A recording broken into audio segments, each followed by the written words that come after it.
Hello my friends. I'm going to go down there and walk the pond or the creek a little bit today. Right now we're standing on the hilltop. That tree line down there is the creek, and as I turn, I'm going to turn you here. The creek runs through that valley.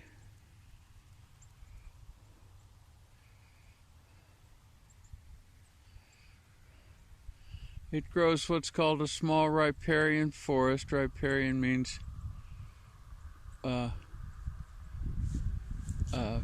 waterfront, and it being late autumn, the leaves are off of it. So I'm going to go down there and I'm going to take you for a little walk where you can see the creek. I'm going to put this on pause. Alright, we're up on it now. We'll be to it in just a moment.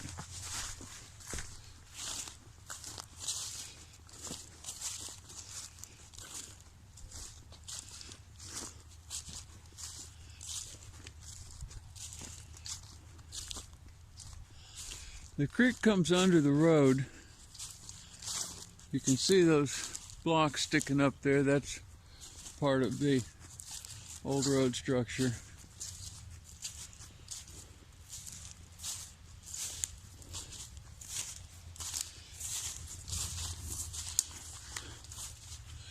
I planted a bunch of acorns down here just a couple weeks ago with Abe. The way I plant them is I just lay them on the ground and then I step on them until they go squish into the mud. Hang on here. That's a willow tree there that has fallen across the creek. It will make its way on down in soon. I rather encourage that. It slows the water.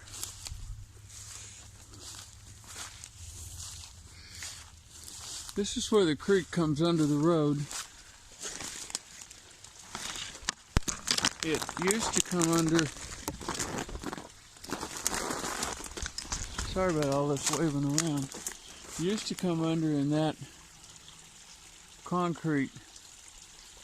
Now they've added this tube because the more the guy up there on the upland kills his ground, the faster the water runs off, and since it was running off faster, it was flooding this home, which is in the stupidest possible place, basically right in this creek's floodplain. And so the public has to spend money to keep those people's stupid idea from blowing up on them. All the big concrete and stuff that you see here, the concrete down here in the creek bottom, that's all been thrown in here by highway construction crews. At this point here, the water is probably 5 feet below ground level where I'm standing. This is a seasonal creek. Some years it will dry out. This year it hasn't because it's been a wet year. If the ground were healthy and we had beavers, well, if the ground were healthy, this creek would probably never dry out even if we didn't have beavers. But of course, this ecosystem cannot be healthy without beavers. As you see here, the creek runs down. This creek is very twisted and crooked. That means that part of its natural flow has not been destroyed by humanity, and the crookedness slows the flow and causes at least some small degree of water to infiltrate into the land and wind up in the aquifers. If we had beavers here, if you look over there at that mud bank, that's about, I'm going to guess, about 6 feet tall, maybe 7. It's a little higher from the water level to the ground level over there than I am tall. I'm about 5'8", or a shy 5'8", 5'7", something like that. And if we had beavers, the water would be right at the ground level here, which means it'd be at about that ground level, which means over here it would go that way to where the ground rises. I'd be standing in what is now the creek. And all of this would be much richer with wildlife. And the water would be steadily being absorbed into the soil to recharge the aquifers. The reason that our aquifers, it's like everything else. The reason that we have too much carbon in the atmosphere is twofold. One is we emit too much carbon, and two is we have killed most of the natural processes which absorb carbon. And we insist on looking at our emissions, which are a problem, and pretending that our destruction of the absorption side doesn't count, but it does. And the same thing's going on with our aquifers. We pretend that the water we withdraw from the aquifers to waste on wasteful agriculture systems is a problem, and we pretend that it doesn't count. I don't know what these are, but I'll bet you something eats them before spring comes. You see here, the river's going to make a fast 180 degree of the creek. It's going to go over there, and it's going to hit that wall there, and then it's going to make another 180. So this little zig here, all these zigs and zags, if I were a conventional farmer, I would go in here with a big backhoe, and I would just straighten this creek out and get this water off my land. And then bitch because I didn't have enough water, and bitch because it cost me too much money to pump water. Instead, what I try to do is I try to encourage things that will slow this water and make it stay on my land longer. The longer this water stays on my land, the richer this land becomes. You can see how the force of the water tears away the soil. All that bare dirt over there, nature, in fully functional form, nature will almost never show bare dirt. And we have a lot of it here, which means that this is not fully functional, in spite of the fact that it is at least not channelized. It at least follows the natural curve that it would have to. That water down there is probably 4 inches deep, something like that. Over there where it's a little slower, it could be 6 inches deep. There's a couple places out here where it's about 1 foot. All the little speckles you see on it there, it's raining. I'm getting rained on. I'm a guaranteed washable product. You can see over there the erosion rips on the surface that tell you that there's another curve there. In nature, a creek will bend. The bends of a creek will be roughly, these little orange flags here, I've got various tree things planted there. And that's just to make sure I don't accidentally mow that spot. A river will bend approximately 1 curve on an average every 9 stream widths. So these curves are, there's a curve over there, one back there, this one here. These are roughly 9 times as far apart as the river stream is wide. And I don't think anyone knows exactly why that is. That's one of those just an observed phenomenon of nature. And every place that humankind goes and straightens out streams, that's one of the most destructive things we do, and it's one of the most common parts of modern agriculture. You see here, the river's gaining a little width as we go down. There's that other curve we just walked around. We couldn't couldn't walk through it. There's some more bear mud over there. See, there should be, across the course of this, which is roughly almost a quarter mile that this river spends on our property. And across the course of this, there should be 2, 3 successive beaver dams and pool fields. I have to walk out. I can't stay down here because of the way that we encourage this land down here to be forested. There's another one of those orange flags that the places where there's orange flags, I've planted things that will grow food for either humans. There's a road sign I haven't bothered to dig out. Looking back at what we just saw, more erosion there. What I've planted here where the orange flags are trees that will produce food for people and wildlife. Anything a human can eat, an animal can eat. But those will be either hickory nuts or pawpaws or persimmons. That's what I was planting last year when I was flagging them. Although this is only, if you drew a line from across the map, you'd have about, you'd have about a quarter mile of creek.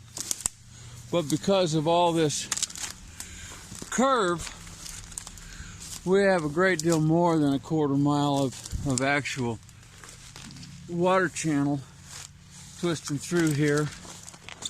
Things like this are what I refer to as making the world larger. Our high-speed equipment that we use makes the world smaller and makes less usable surface. There's a up-close view. You can see how, because of the vegetation that grows on the surface and the fact that that soil is relatively healthy, the root structure of the surface vegetation goes all the way down. And although the erosion is able to tear that away, those root structures slow that process. You see there, that brush pile up against the left bank there, as you look at it. I've deposited a lot of that. I come down here in places where it's eroding badly. I just gather up fallen trees or things that we need to cut to clear work areas, and I put those to slow the water and to armor the soil against it. You see here, that's a family of fungus living on that stick, and they live down here. They provide additional food, additional fertility, additional life.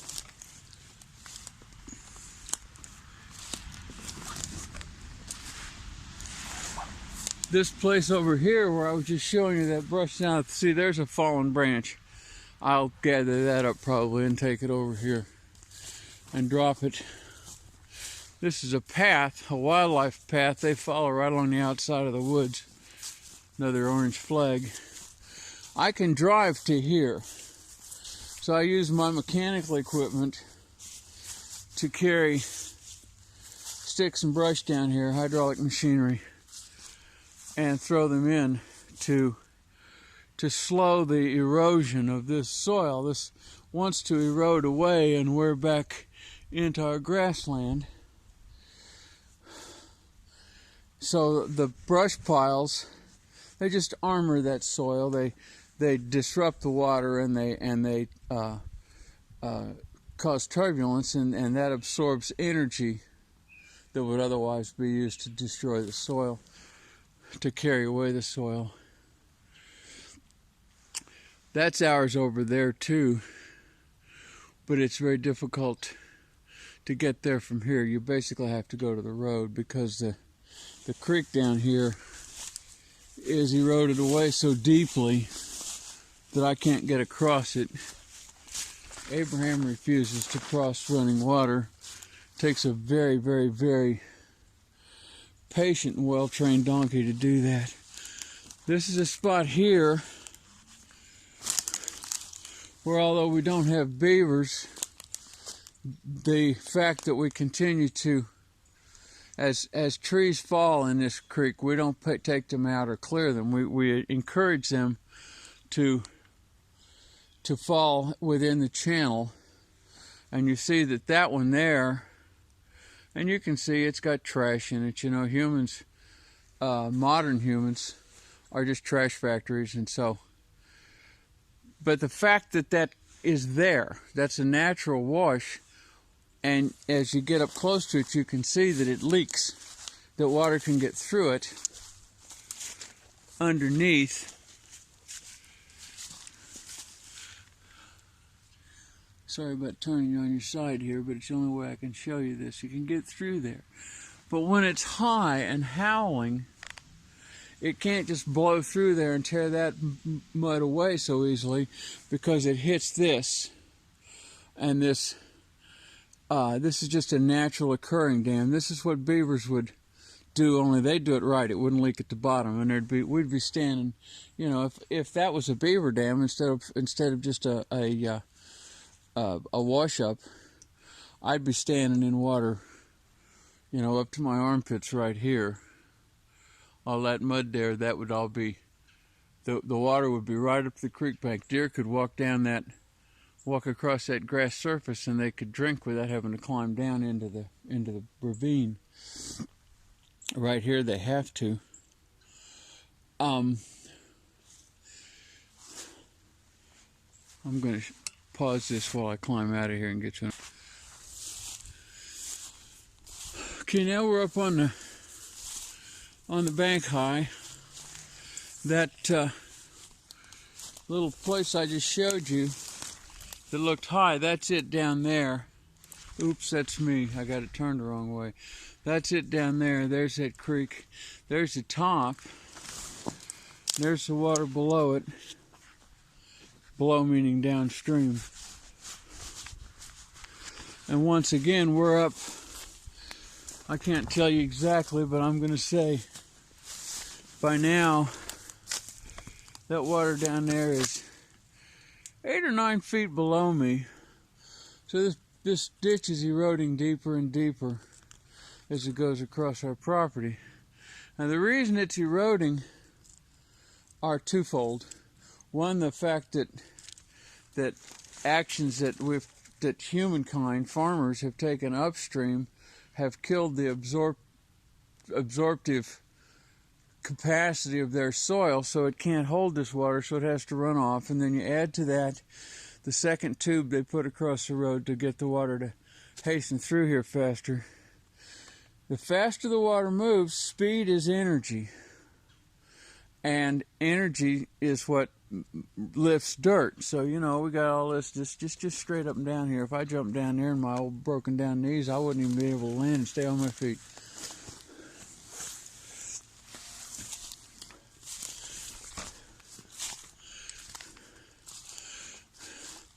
Alrighty, we're going to get back into there by another means.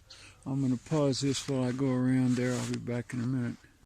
Now, if I was trying to work down here, and if I had Abe with me on a lead rope with baskets or buckets on each sides, he could easily get down this. It's about halfway steep, you know, but I can do it. Anything I can do, he can do better. Except tell stories in English. Now we're down into a, you see there's the top level, and then that's high bottom, this is low bottom. This all could easily be a big lake, wetland habitat if we had beavers. There's the backside of that wash-up dam that I was showing you. You can see here how the ground bends around, how it's eroded here. Creeks bounce back and forth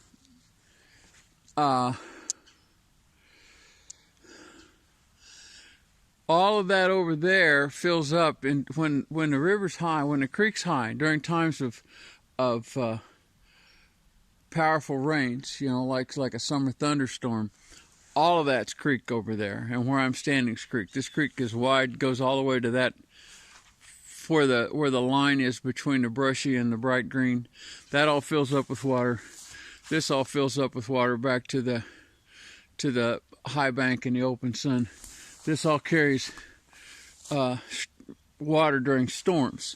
This wide channel, and the reason this wide channel is not so eroded is because the water's not in it all the time, and it has a wide variety of wild plant growth, broadleaves and grasses, and together they have a very strong grip on the ground, and so they don't let that ground erode away. Over there, where the water's able to hit it, just pow straight on.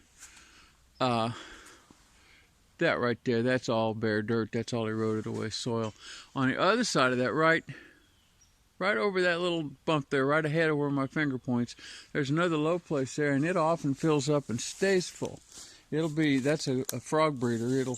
It'll breed frogs all summer, in a wet year. Now here we've got, I don't know, 8 inches of water probably right here. This is a pool. Left to their own devices, streams will riffle and pool, and the beavers will often build where the riffles are, which causes the pools to become beaver ponds, pardon me. That's a riffle. This here's an erosion gully. I don't know if I can get to where the phone can express it very well. You can see it here. Now it's an erosion gully, it's a low place, but it's also a wildlife trail. The deer will cross here. They'll come out on this point down there, and then they can come across this shallows, and they can cross and come up here. And the turkeys do, and the foxes. Here's another spot. Now I didn't pile this brush. Nature piled this brush for me because nature's no fool, and she could see that we needed the brush there to slow the erosion from that spot. And I'm going to have to get up out of here again. There are places, well, I can get a little farther. Let me do that. We go around this tree here, through the back, like that. Those are some kind of thorny sticks there, but I can get around them. Now here, you can see this narrow high place that we're on. You see, if that brush wasn't there, and even though it is, the creek will probably bust through here eventually, run down that trail, and leave a little island, maybe leave a little oxbow. All these things that are still green, although they're tired, they're still photosynthesizing. They're still producing a small amount. They're still absorbing a small amount of CO2. They're still producing a small amount of sugar and tamed carbons. I'm going to duck down under this. Hang on a minute. Okay, that high spot there, that's right there. I'm down beside it now, and it's about, I don't know, hip high on me, I guess.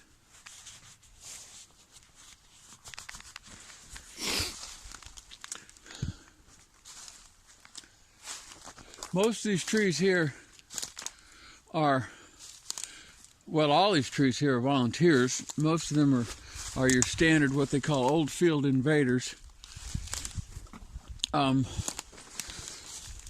The nature, wild nature, has a natural succession and natural order in which things happen. Another low place there, probably deer climb up that, although I can't be certain. There's that little riffle and pool, and we come around this bend, and right on this bend we've got a nice pool. There's over a foot of water there.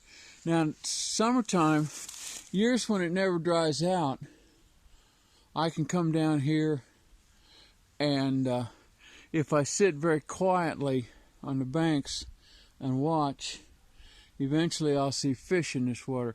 What happens is that if it dries out, of course, they have to withdraw downstream as the water runs out. But this creek feeds a larger creek, which feeds Fishing River, which feeds the Missouri River. And, no, not Fishing River, Crooked River, which feeds the Missouri River. Beavers could come here without ever getting out of the water. But it's a long way, and there's a lot of miles of farm. Anyway, years when it stays full of water like it has this year, the fish come back upstream.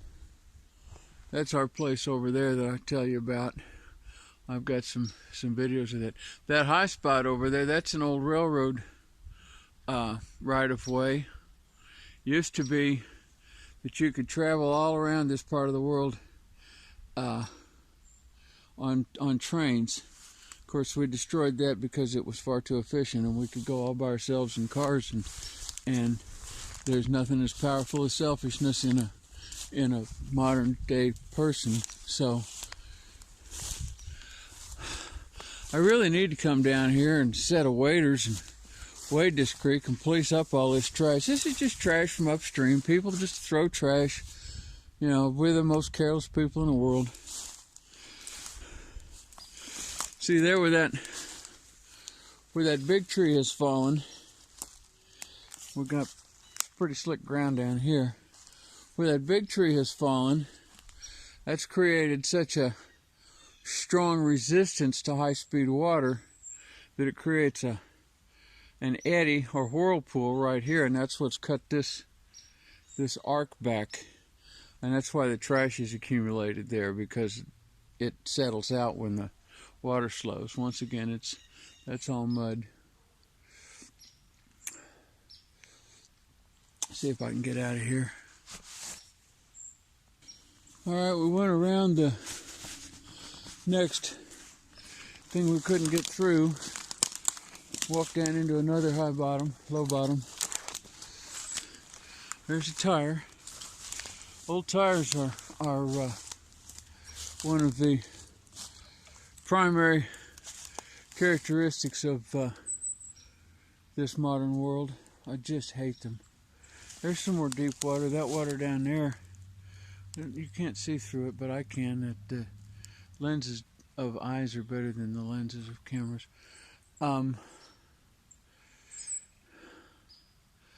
That's a foot deep or close to it.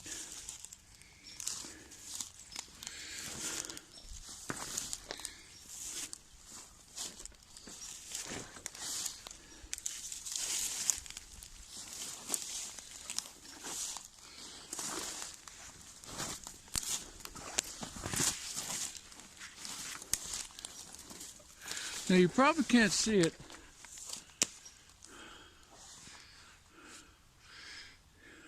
See that bunch of brush right there, that real viney, heavy growth right there, and that dark line? On the other side of that, and it's all over there, there's a low place that fills up in the spring, and it will hold water for much of the spring. And that's another one of the wetlands down here that is a significant amphibian breeder. People talk about, all the frogs are disappearing, and everybody goes, gee, I wonder why. Well, there's no place for them to live. I guarantee if you went to L.A. and you bulldozed every house in L.A., human populations would fall off rapidly. And if you bulldozed every house and you tore out all the water lines, all the water pipes, they'd disappear even more rapidly. we pretend we don't know why things are dying. Things are dying because we're killing them. And the way we're killing them is we're killing the earth they live in. It's just the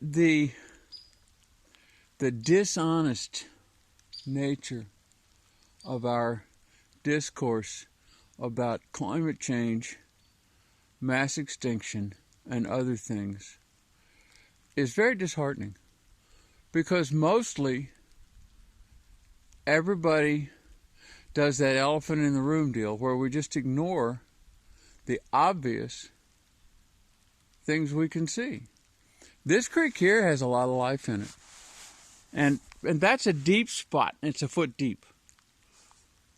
That's a really deep spot. It might be even 14 or 15 inches deep. This creek has a lot of life in it. It supports creek bugs. It supports amphibians. It supports fish. It supports fishing birds.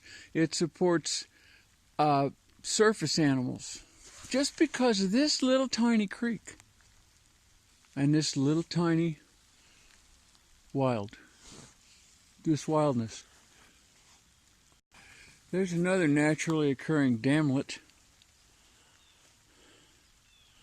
Tree has fallen. Things have washed up against it. It's just naturally occurring. It slows its water. It captures more water. Even without beavers, the world knows that this water needs to move through here less rapidly, and humans believe that it needs to move through here more rapidly. So we destroy the efforts of the world to save us. It's absurd.